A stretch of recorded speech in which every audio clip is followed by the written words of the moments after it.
Assalamualaikum warahmatullahi wabarakatuh. Alhamdulillah wassalatu wassalamu ala rasulillah wa ala alihi wa sahbihi pada amma ba'du fa ya ibadallah usikum wa iyaya bitaqwallah fa innal jannata uiddat lil taqwa. Jamaah rahimakumullah, pagi ini kita akan membahas hadis tentang madu sebagai obat dan perintah untuk membuktikan kebenaran Allah. Ini kajian atau tadabbur hadis riwayat Al-Bukhari, merupakan bagian yang pertama. Seperti biasa, satu hadis beberapa kali kita kajian. Bismillahirrahmanirrahim. Kata Imam Al-Bukhari yang lahir 194 wafat 256, haddatsana Ghayyash.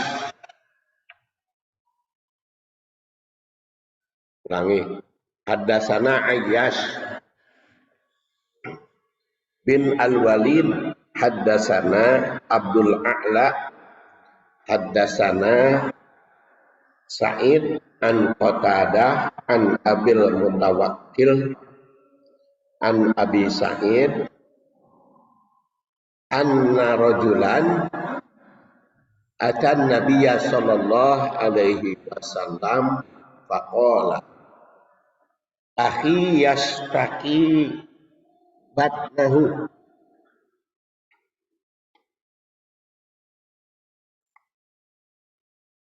faqala iskihi asalan summa atas saniyah faqala iskihi asalan summa atahu salisah faqala iskihi asalan summa atahu faqala qad fa'al faqala sadaqallah wa kadzaba batnu akhi iskihi asalan asaqahu tabaraka.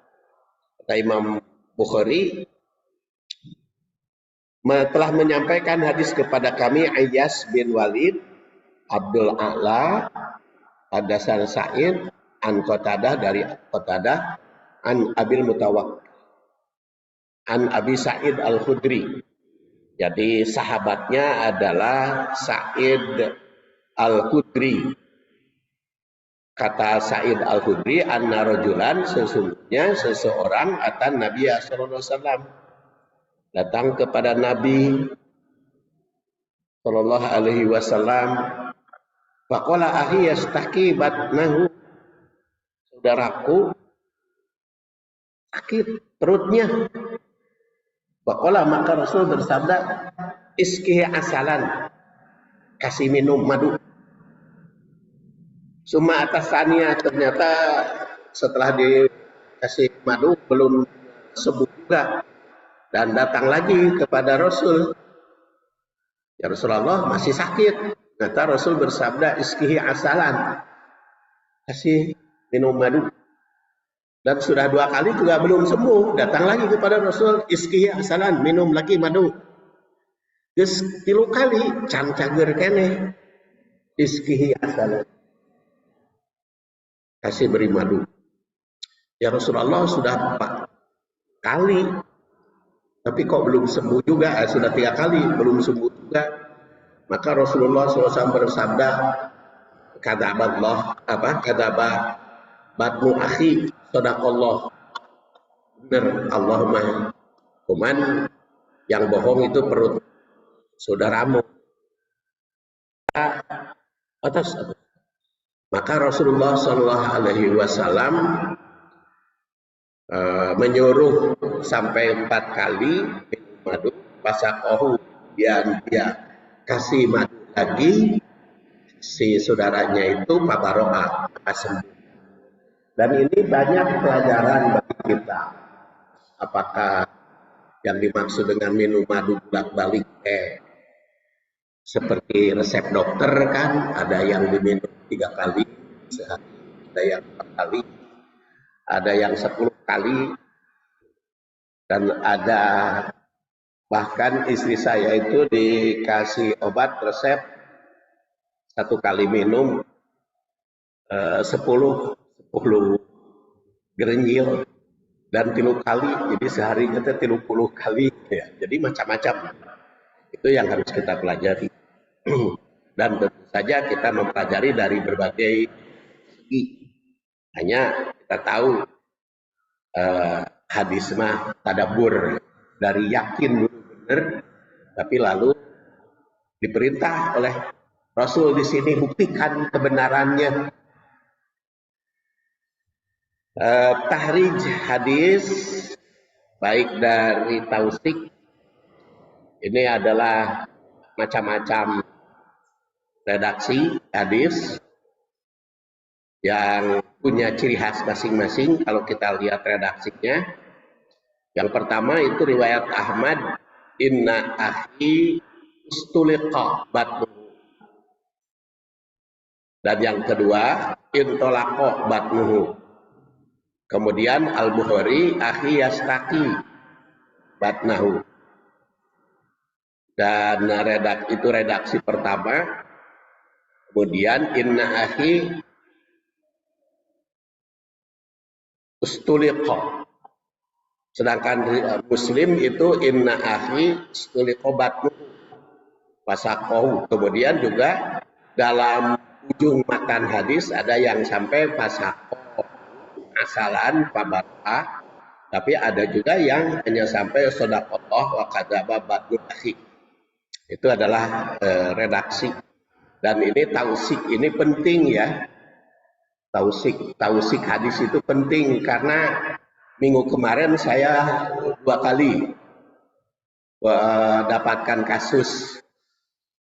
Pertama permintaan ceramah yang judulnya bahagia orang saum karena dirindukan surga, judulnya. Lalu saya telusuri, ibu itu dari hadis, saya bilang ya ada.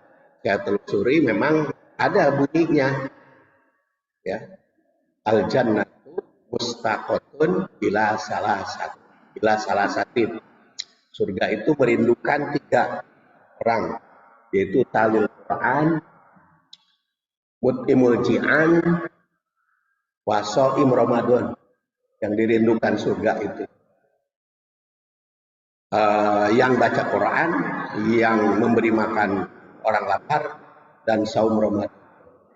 Itu teh adanya ternyata di Google.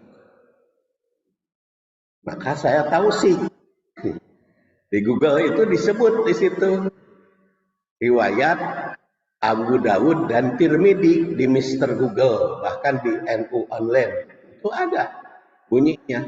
Tapi saya kotek tak di Abu Dawud dan di Tirmidzi teu aya, teu kapenat. Sugan we atuh di hadis dhaif, kumpulan hadis dhaif teu aya. Dan memang tidak ada hadis itu, hadis juga. Nah, itu makanya penting tausik. Jadi di situ disebut kayak Abu Dawud dan Tirmidzi itu minggu kemarin ya.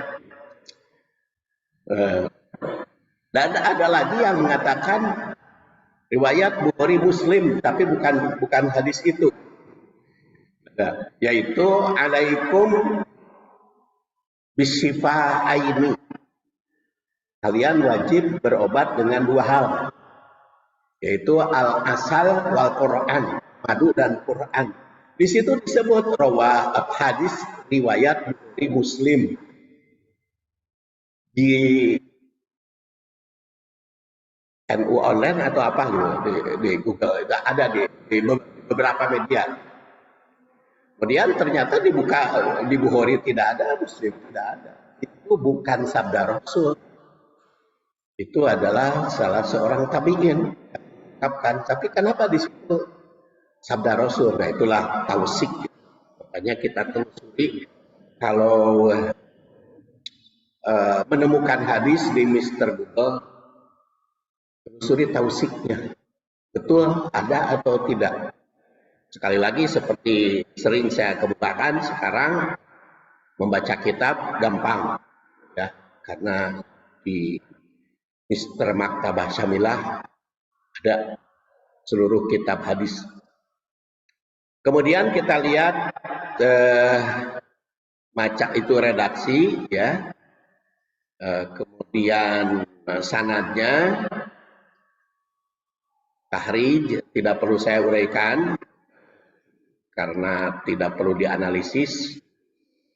Sekarang kita lihat tarikh, tashih, tarikh dulu, tarikh hadis. Ini sejarahnya diterangkan oleh Abu Sa'id Al-Khudri yang wafat 74 Hijriah, riwayatnya sudah saya uraikan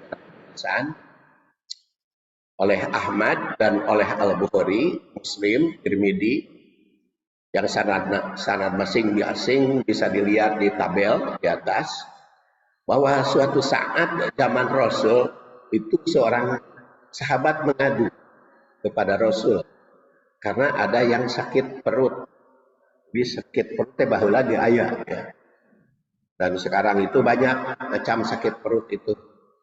Saya lihat di Halo Dokter. Di Halo Dokter itu kan ada atas, tengah, perut bawah. Atas apa penyakitnya, tengah apa penyakitnya, perut bawah apa. Halo Dokter. Lalu saya juga tanya ke SPOG, dokter SPOG. Biasanya kalau saya tentang dokter SPOG, Ani Rono, karena itu sering berdiskusi. Dan macam-macam di SPOG urusannya penyakit perut. Begitu pula penyakit dalam itu kan ada macam-macam spesialis lagi. S3-nya ya, penyakit dalam. Jadi penyakit perut itu sekarang sudah banyak ditemukan. Jadi kalau di sini tidak disebut penyakit perutnya seperti apa. Tapi di zaman para sahabat, di zaman Rasul teh ditanya segala rupa. Jadi Rasul itu konsultan apapun. Masalah penyakit aja datang kepada Rasul. Jadi memang Rasul sebagai konsultan segala macam kehidupan, urusan keluarga, urusan kesehatan, urusan kedokteran. Yang ada sekarang kitab At-Tibbun Nabawi. Dan kata anak saya, seorang perawat, pengobatan sekarang selain holistik ada lagi perkembangan baru, yaitu dari berbagai hal, dari berbagai segi, dari berbagai pendekatan.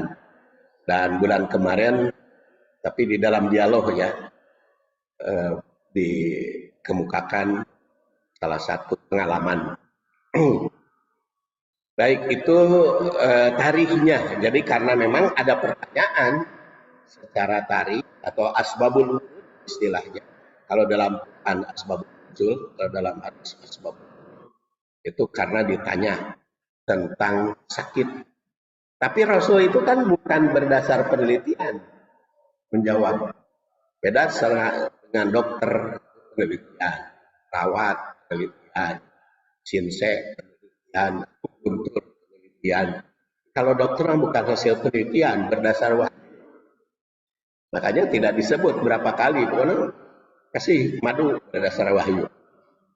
Tapi ternyata wahyu itu mencakup segala rupa. Jadi Rasul memberikan nasihat agar orang sakit perut itu diberi minum madu. Nah, sahabat yang konsultasi itu bahkan bukan hanya satu kali, datang bahkan sampai 3 kali, sakitnya masih ada, baru yang keempat kali akhirnya sembuh. Kemudian kita lihat tanasub, kaitan hadis ini dengan Al-Quran. Al-Quran yang berkaitan dengan urusan madu itu bisa dilihat surat An-Nahl ayat 68-69. A'udzubillahi minasyaitonir rajim. Wa auha rabbuka ilan nahli anittakhidhi minal jibali buyutan. Kami wahyukan, Allah mewahyukan. Jadi wa auha rabbuka, dan Tuhanmu mewahyukan ilan nahli, kepada lebah. Nah, kalau oleh lebah diartikan kami mengilhamkan wahyunya, karena mungkin karena depag itu kan menerjemahkannya ke dalam bahasa Indonesia yang dipakai. Maka walaupun kalimatnya wa'auha diganti, tidak mewahyukan tetapi mengilhamkan, karena biasanya di dalam bahasa Indonesia wahyu hanya berlaku kepada Rasul. Kemudian kalau kepada calon Rasul kan irhas. Makanya ketika kepada lebah oleh lebah diartikannya mengilhamkan. Walaupun secara bahasa asli wahyu tetap hanya bagaimana cara Allah mewahyukan kepada lebah. Isinya anittakhidhi minal jibali buyutan, supaya membangun dari gunung, pegunungan. Jibal. Kalau jabal itu kan gunung, kalau jibal pegunungan. Makanya ada di Garut, di Tasik, di Bandung ada rumah makan Manjabal. Eta teh Manjabal teh, man itu orang, jabal itu, karena rumah makan nomor satunya di Jalan Gunung Cupu. Makanya di bahasa Arab pun jadi Manjabal.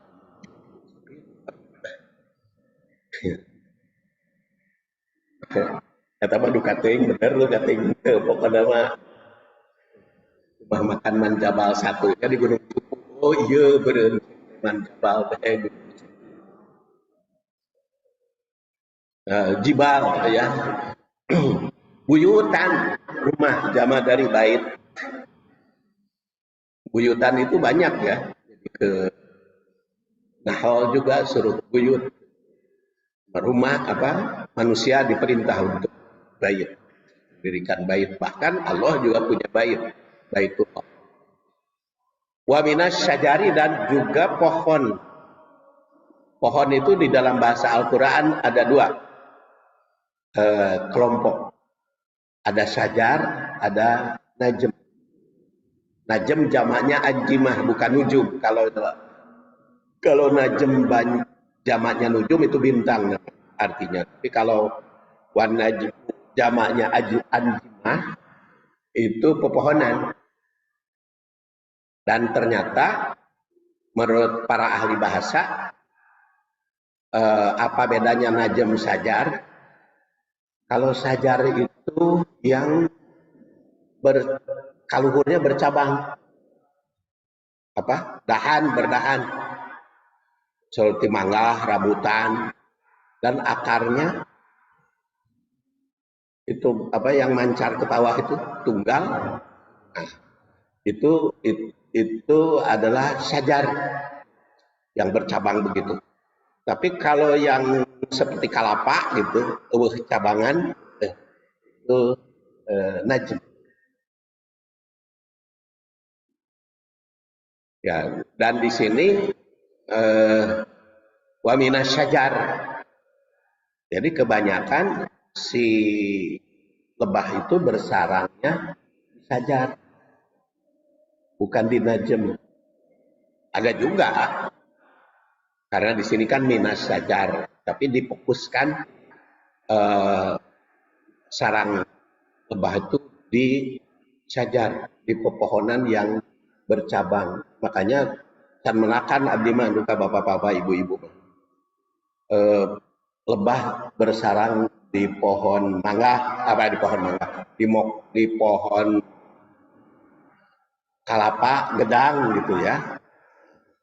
Pepaya, di pohon pepaya. Nah, can menakan lebah bersarang di pohon pepaya. bukan di pohon kelapa atau jambe, ya ada macam melakannya. Nah, etama memang kalau di sini minas syajar si lebah. Jadi kadang ini kan ayat itu kan harus kita pelajari juga yang juga. Jadi ketika imam membaca awa rabbuka ilana, kita ingat itu pada lebah. Di sholat juga kadang-kadang ingat ke lebah, ingat ke pepohonan, ingat ke macam-macam sholat juga. Ke sholat teh. Karena tergantung yang dibaca kan harus paham, diingat. Jadi itu diingatkan ya. Wa mimma ya'rusun, dan yang dibangun oleh manusia. Yang dibangun oleh manusia itu bisa bangunannya, kemudian dibikin sarang lebah di situ di dalam bangunan, bisa juga dipangbangunkan ke manusia sarang lebah itu, seperti di Lembang lebahnya di apa namanya dibudidaya ya, jadi si sarang dipanggil. Summa kemudian wahyunya kepada lebah, kubi min kulli samarot, makan serat isap dari samarot, seperti pernah saya bahas pada waktu yang lalu di dalam terjemah samarotnya buah-buahan. Padahal itu samarot itu segala macam yang berbuah, yang nah, jadi kalau samarot itu mencakup ya padi, kentang, itu samarot juga. Tapi kalau di kan buah-buahan itu kasut itu, bangsa wortel, tapi itu termasuk samarot. Fasluki subula rabbik, dululah tempuh jalan-jalan Tuhanmu yang mudah.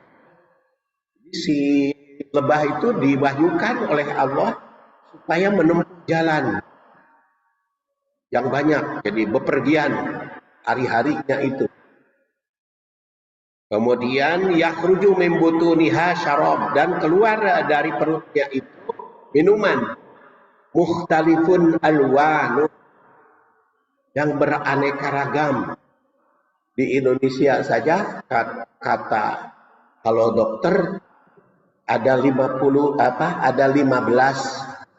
macam madu. Belum nanti di Yaman, di Saudi ada madu korma, di Yaman ada madu kelapa, ada madu bidara. Yaman itu madu bidara. Mukhtalifun alwanu. Fihi, di dalam lebar itu syifaa'un linnas, penyembuh obat bagi manusia.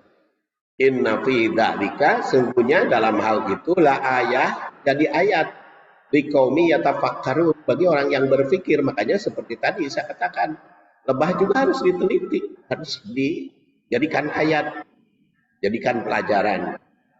Tentu tidak akan saya tafsirkan ayat ini, tapi minimal takwilnya, karena di Al-Fitrah ini saya tidak ramah tafsir, tapi itu takwil dari ayat ini. Pertama, wa auha rabbuka ilan nahli, jadi terjemah depan mengartikan mengilhamkan. Sebenarnya dengan perkataan mengilhamkan itu bisa lebih tepat pengertian arti, karena wahyu juga tidak wa alhamaha. Kalau fa'alhamaha itu ilham, kan wa nafsi wa ma sawwaha fa'alhamaha ujuraha wa taqwaha. Jadi kalau alham itu ternyata ada yang positif, ada yang negatif. Fa'alhamaha ujur, jahat, wa taqwaha, dan takwa. Kalau wahyu mah positif. Jadi kalau wahyu mah isinya teh yang positif-positif. Tidak ada wahyu yang memerintah dosa gitu. Tapi kalau memberi ilham, fa alhamaha itu roha wa taqwaha. Bukan menyuruh, tapi nah di situ bedanya wahyu dengan ilham. Kalau kita baca ayat gitu ya. Alhamaha ma fujuraha wa taqwaha. Kalau wahyu yang positif. Makanya isi wahyu kepada lebah tidak ada yang memerintah jahat. Dan itu teh kunaon atuh geuning sok nyeureud. Nyeureud teh bagi yang mengganggu kan. Kalau tidak mengganggu mah tidak akan nyeureud. Dan ternyata nyeureudnya itu, sengatannya itu malah jadi obat, bukan itu pinter apa wahyunya. Allah Subhanahu wa taala mewahyukan. Kemudian setiap muslim itu menafsirkan bagaimana cara Allah mewahyukan kepada hewan seperti itu. Tentu saja bisa berbeda pemahamannya dengan wahyu yang diberikan kepada para rasul, baik cara, bentuk maupun metode.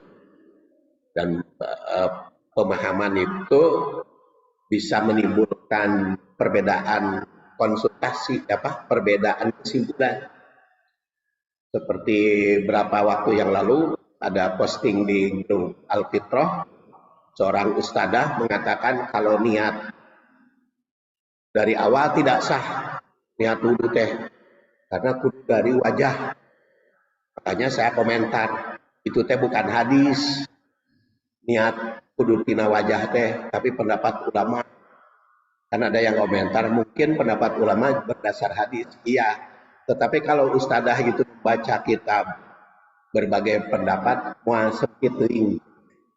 Karena memang ada ulama yang mengatakan justru niatnya kudu di awal. Sebab lamun pas membuka wajah, niatnya berarti cuci tangan yang kubur lain wudu itu. Makanya kudu dari awal. Kan syarat 4 rukun wudhu itu 6 sote cek Imam Syafi'i. Tapi cek imam yang lain kan beda lagi. Nah, makanya kita bedakan antara isi ayat, isi hadis, dan juga pendapat. Kalau pendapat mah kebukakan aja pendapat. Cek si anu pendapat. Wa auha'na ila nahyi. Jadi kenapa di kalimat auha salah satu arti? Ternyata auha itu positif. Kalau ilham ada yang negatif. Ila nahli, kemudian ke nahal, lebah.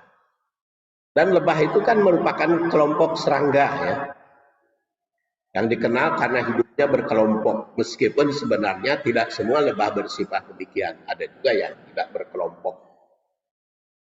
Dan di dunia ini terdapat kira-kira 20.000 macam lebah.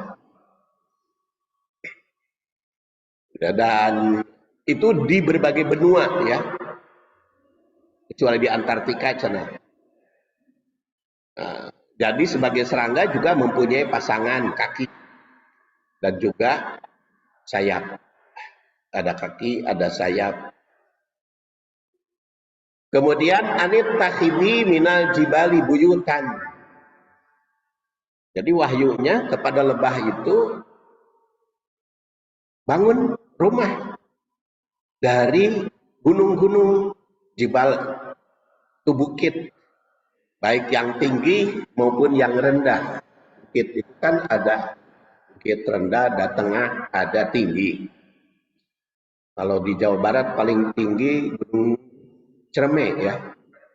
Kalau di Pulau Jawa Semeru. Buyutan, jibal, rumah atau sarang atas petunjuk wahyu, atau yang seperti tadi oleh depan dikatakan diilhamkan, maka membuat tempat bersarang. Sarangnya itu dibangun dari propolis, itu perekat dari getah pohon. Jadi dari getah pohon dan membuat malam itu semacam lilin. yang diproduksi oleh kelenjar lebah betina yang masih muda terdapat dalam badannya itu. Jadi yang diisap itu ada yang ditempelkan ke kaki, ditempelkan ke badan, ada yang dikenyot, dikeluarkan madu, dan nanti dari serapan itu ada yang jadi lilin, ada yang malam ya, jadi macam-macam. Jadi ada yang mencari getah pohon, dan itu mereka pembagian tugas. Lebih Sriwidaya itu membangun sendiri sarangnya dan mencari makan untuk keturunannya tanpa bantuan lebah lain, dan biasanya mati atau meninggalkan sarang pada saat keturunannya belum menjadi lebah dewasa. Itu ada petugas yang seperti itu. Kadang-kala beberapa spesies itu memberi makan dan merawat anak. Itu adalah lebah petugas. Kemudian waminas syajari dan dari pepohonan. Jadi menjadi tempat lebah bersarang, baik yang bergantung maupun yang numpang kan. Sarang lebah itu ada yang bergantung di nadahan, ada yang numpang di atas, ada yang di wadahan, ada yang di tempat-tempat yang lain. Itu tergantung mereka keinginannya, ya berdasar wahyu. Sekaligus memberikan perhatian kepada umat tentang pohon apa yang ditempati lebah. Itu harus menjadi perhatian. Lebah mengeluarkan madu sesuai dengan apa yang diisap. Makanya ada lebah karet, karena yang diisapnya bunga karet. Ada lebah ros, ada lebah kelengkeng, ada lebah kaliandra, tergantung yang diisapnya. Dan itu juga ternyata telah diteliti nutrisinya macam-macam. Jadi ada lebah yang bikin batuk, jadi lebah juga obat batuk. Ada lebah yang bikin diabetes karena manisnya, ada lebah juga obat diabetes. Dan itu mana lebah itu? Nah, pada zaman Rasul mah diteliti pada saat itu. Maka mereka tidak pada saat itu belum berkembang kan. Maka Tibun Nabawi itu ditafsirkan secara luas. Wa mimma ya'risun, bangunan yang dibuat oleh manusia. Bangunan yang dibuat ini tercakup pada rumah manusia yang ditempati lebah, sehingga masuk rumah dan membuat bangunan di dalam rumah, baik rumah yang sudah tua maupun yang masih muda, bisa saja dibangun oleh lebah. Manusia membuat rumah khusus untuk lebah, juga ada budidaya. Seperti saya katakan tadi, di Lembang ada budidaya lebah. Jadi kalimat ini memberikan dorongan pada manusia untuk mengembangkan budidaya lebah. Sehingga semakin lama semakin banyak madu yang diproduksi. Dengan banyak madu yang diproduksi, maka setiap manusia akan mudah menikmati. Madu lebah itu sangat bermanfaat. Dan kemudian oleh Rasul dikatakan, summa kuli, makan dan isap. Pasruki subula rabbika dulala, tempuh jalan-jalan yang telah ditetapkan oleh Allah. Menempuhnya kemana, petunjuknya kemana, itu ada jalan yang diberikan oleh Allah Subhanahu wa Ta'ala. Makanya lebah itu ada yang namanya lebah ratu, itu biasanya dalam satu rumah ya. Jadi pemimpinnya lebah mah perempuan, karena ngajur wae ratu. Beda dengan laki-laki. Kalau laki-laki rata-rata pemimpinnya laki-laki. Hanya calon presiden yang kita pilih 14 Februari nanti semuanya laki-laki. dan yang dipilih satu aja. Yang kalah pasti dua. Jumlahnya 3. Yang dipilih satu aja. Jangan milih 2, jangan milih 3. Satu. Ya kalau 2 kan tidak sah, kan? Dia harus sah. Nah itu karena itu kan urusan ibadah dari milih pemimpin, jadi jangan dipisahkan. Kita sebagai muslim itu jangan memisahkan urusan pemimpin. Gitu. Makanya ada yang ngeritik di grup masjid bicara politik, politik oke, agama. Jadi ratu lebah, hanya ada 1 ekor itu ratu, tapi kita mah calon presidennya laki-laki semua. Kalau dia lebah mah, dan itu hanya 1, sebab kalau ada lebih itu dimatikan ratu lebah.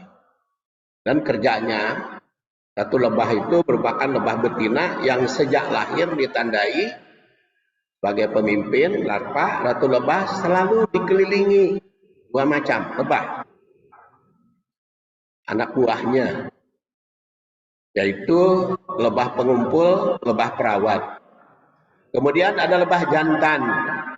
Ini mah puluhan hingga ratusan lebah jantan yang berbeda satu koloni. Lebah jantan itu cenderung mempunyai sifat pemalas.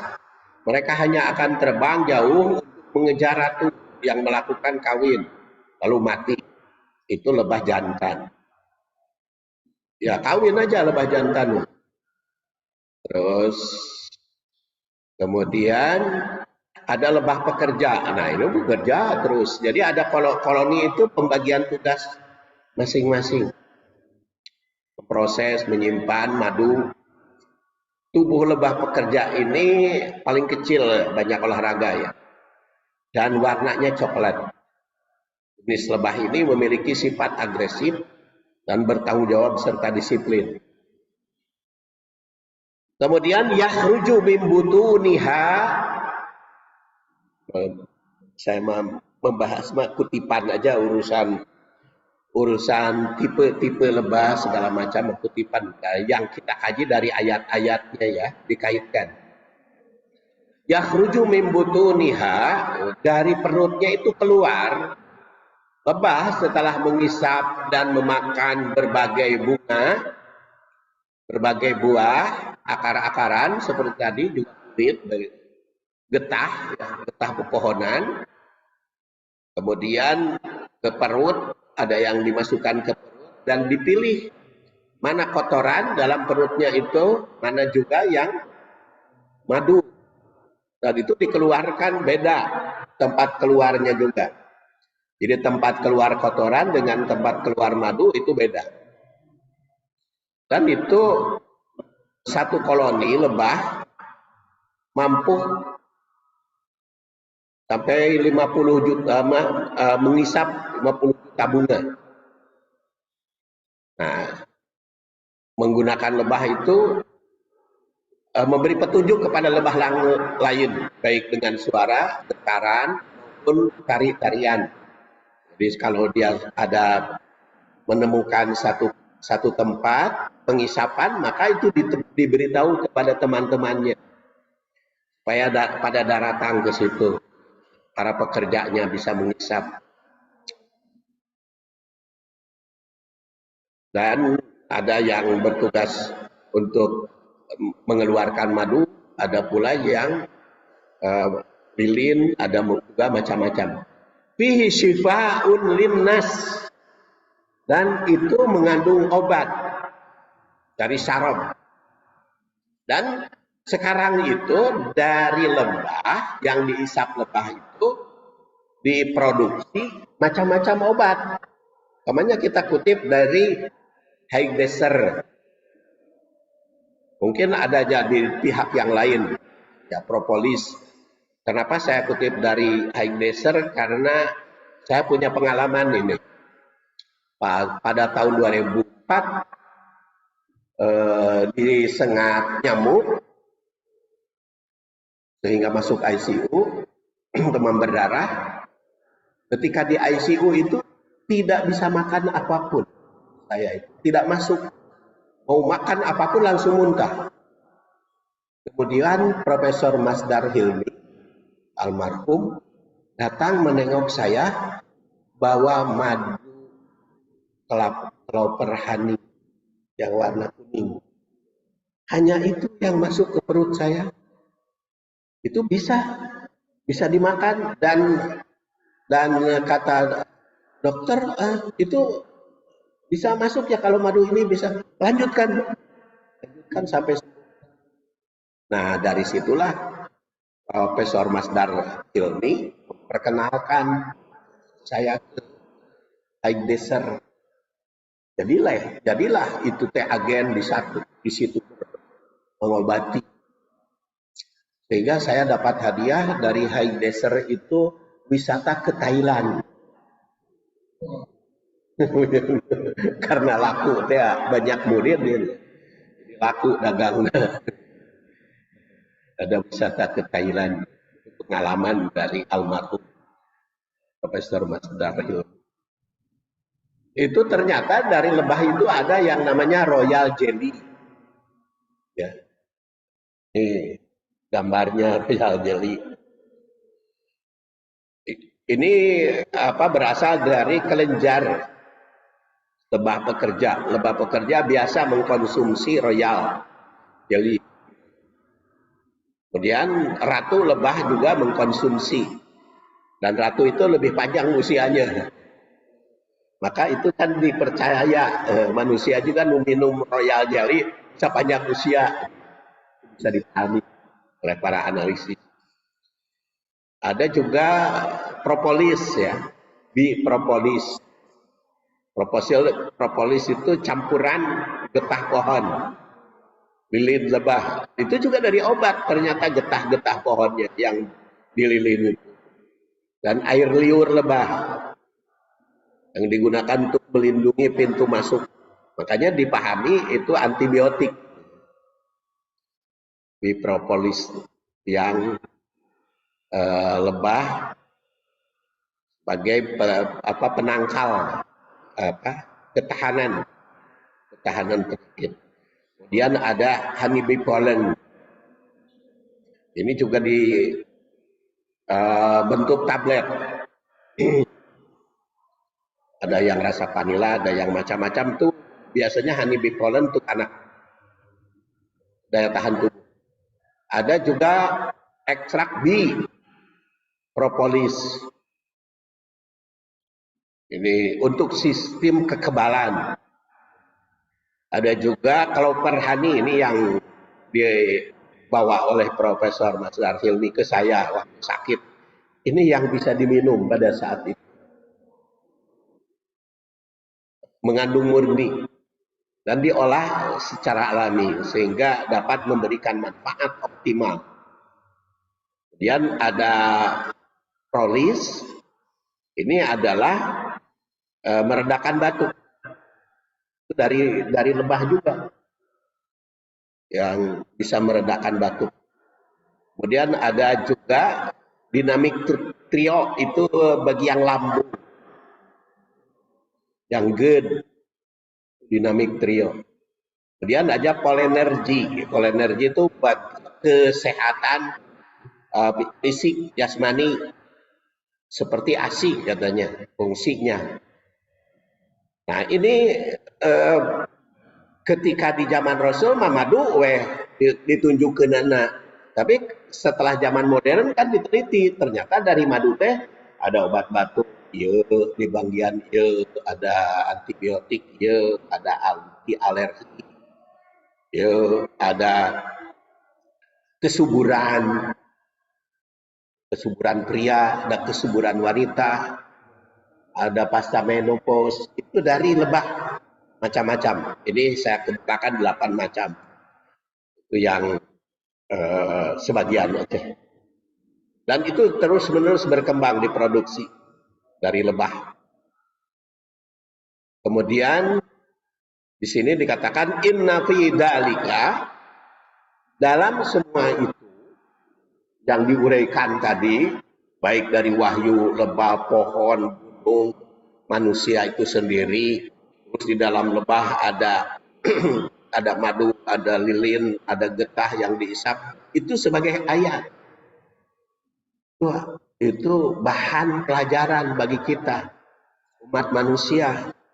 Makanya bisa juga untuk kehidupan seperti high desert itu berapa, mungkin ratusan ribu atau berapa gitu yang dihidupi dari lebah saja. Cuman ternyata yang aktif di urusan lebah di high desert itu um, kebanyakan itu orang-orang Chinese, kebanyakan. Jadi bukan semua, tapi kebanyakan ya. Saya juga kan termasuk dan Cina itu dikenalkan. Dan itu inna fi dzalika. Semua itu ada. Jadi ayat. Bisa, kalau bisa memproduksi sebagiannya bisa jadi obat. Kan kalau propolis mah sudah banyak ya macam-macamnya. Ayah. Tapi ayatnya liqaumi yatafakkarun, bagi yang mau berpikir, bagi yang mau menganalisa, karena cicing-cicing wae tapi mau terus menerus, makanya kita banyak berpikir sini. Di para ahli itu berbeda pendapat tentang berpikir, tapi kita kenakan ada tafakur, ada tadabbur. Kata Al-Ghazali yang wafat 505, tafakur itu dengan hati yang ada di dada. Kan biasanya tafakur itu dengan otak, tapi kata Al-Ghazali mah justru dengan hati. Ada juga otak, tapi itu kecerdasan. Tidak akan mencapai keimanan, harus hati. Al-Jazairi itu berpendapat bahwa tafakur itu menggunakan segala kemampuan, akal dan daya pikir serta perasaan. Nah, akan jadi ayat bagi yang tafakur. Itu tanasub dengan wahyu. Sekarang kita lihat tanasub dengan hadis. Ya, tanasub dengan hadis. Aisyah Ummul Mukminin, istri Rasul yang wafat tahun 50 Hijriah, menerangkan karena Rasulullah Shallallahu Alaihi Wasallam yuhibbul halwa wal asal. Rasul itu senang yang manis. Kalau manisan biasanya kan buahan di manisan, tapi yang manis. Jadi yang manis itu bukan gula ya, karena pada saat itu belum ada produk gula. Jadi yang manis, buah-buahan yang manis itu senang kata Aisyah Rasul. Seperti korma, tin, wal asal dan madu. Ini merupakan keterangan Aisyah, istri Rasul yang tahu betul tentang makanan Rasul. Rasul itu sangat senang makan yang manis, tapi pasti bukan manisan yang menggunakan gula. Maka dipahami manis itu alami dari buah, seperti kurma. Dan kurma itu diterangkan oleh Abdullah bin Abi Ja'far, ra'aitu Rasulullah SAW, Rasul saya lihat ya'kulul kisah birutob. Rasul itu kalau makan rutob itu dengan ketimun. Sok ibu-ibu, bapak-bapak, ayah mau makan rutob dengan ketimun. Itu Rasul mah dengan ketimun itu. Di ketimun rutob. Ayo orang makan rutob, unggul. Rutob teh korma gumading. Yang kerupuk. Tapi kalau Rasul bonteng itu bukan dengan kerupuk, dengan top. Ini mah hadisnya ge soheh, hadis riwayat Muslim. Sok, ayeuna mah ganti. Kalau makan timun teh kudu jeung rutob. Kalau makan rutob, kurma, jeung ketimun, nurutan Rasul. Kan gini, latar belakangnya pertama ya mengikuti sunnah Rasul juga, tapi ada latar belakang yang kedua, itu pasti bagus itu. Pasti benar itu. Dan ternyata kita telusuri dari penelitian ilmiah antara mentimun dengan rutob sangat bagus. Rasanya itu perpaduan kan, timun dengan rutob deh. Top kayak di video ketimun dengan rutob. Karena rasanya itu bervariasi, tawar dengan yang manis. Perlu pula diingat bahwa mentimun itu kan buah yang banyak mengandung air, yang membuat rasa dingin kepada perut kan. Kan ketimun itu bonteng itu jadi dingin perut. Sedangkan korma bikin panas. Jadi antara panas dengan dingin disatukan karena perut. Nah itulah yang dikenal dengan food balance. Acara ayeuna food balancing abad ke-20 atau food kombinasi. Jadi makanan itu harus balance. Jadi ulah manis ngumpul gitu. Lada ngumpul, tapi harus ada balance. Jadi kalau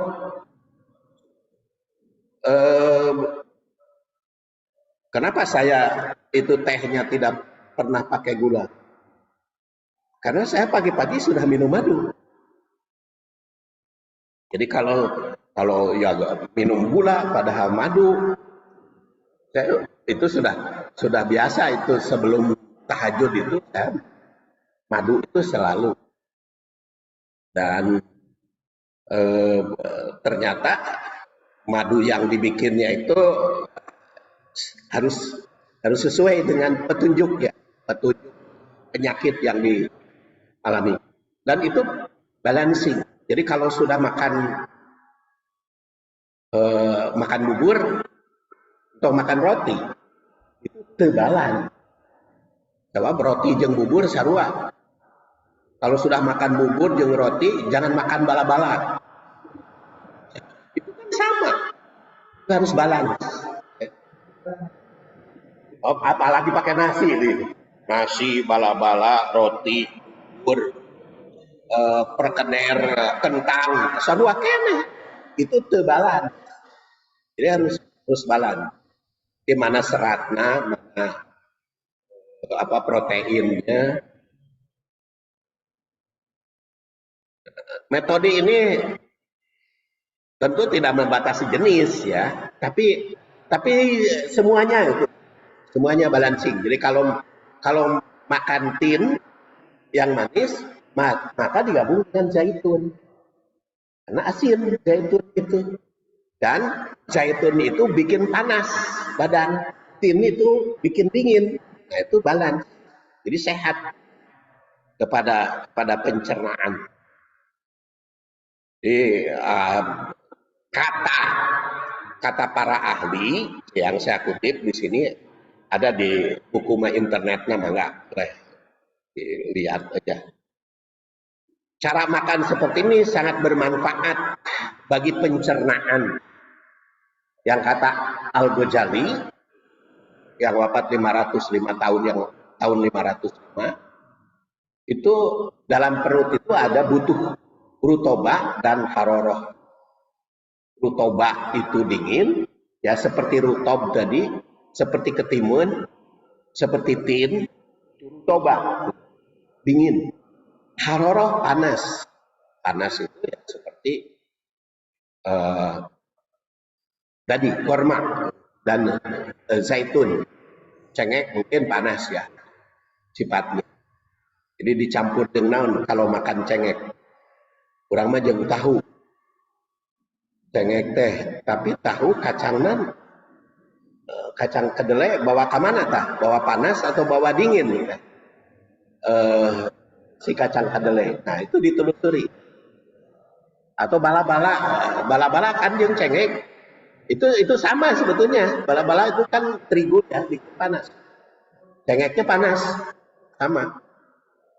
Tapi bukan minumannya yang dingin sejuk, bukan, tapi itu pembawaannya.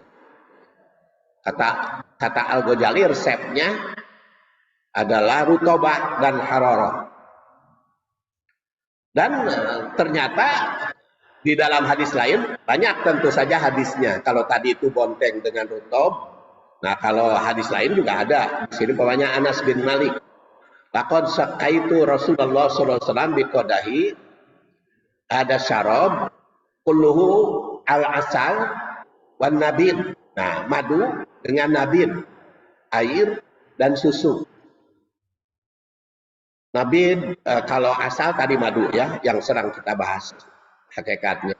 Nabid itu kurma yang diredam. Kurma direndam,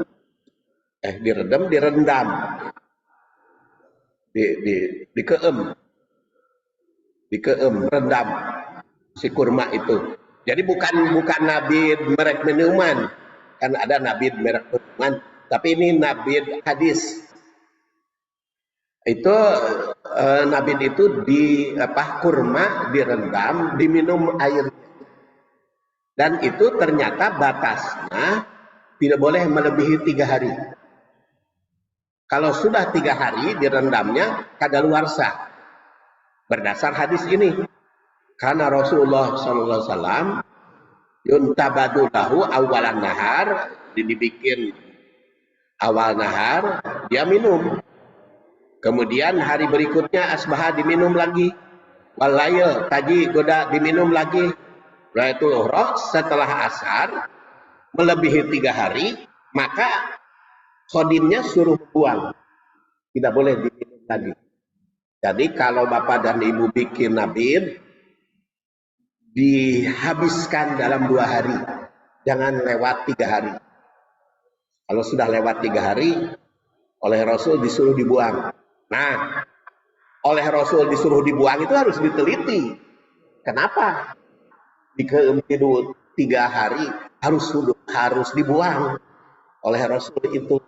Nah, itu kan pasti pelajaran bagi kita. Nah, itu adalah Nabi. Jadi di sini juga ada kesenangan Rasul susu. Tapi susunya juga kan susu yang benar susu. Hari susu dina kaleng kan katanya bukan susu. Di susu makan ada susu kambing, ada susu sapi, ada susu onta. Dan itu dikaitkan Rasulullah Shallallahu Alaihi Wasallam. Dan seperti tadi saya katakan, hadis ini jelas memberikan batasan bahwa nabid itu kurma yang direndam, batasnya 3 hari. Jadi kalau sudah lewat 3 hari itu dibuang. Yang jelas tidak boleh meminum yang sudah 3 hari.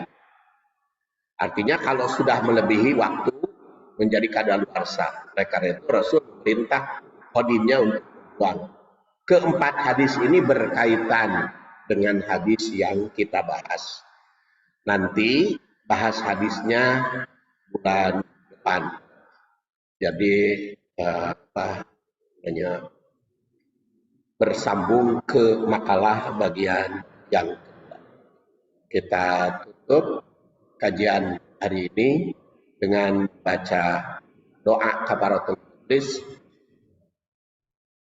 Subhanakallahumma wa bihamdik asyhadu an la ilaha illa anta astaghfiruka wa atubu ilaik.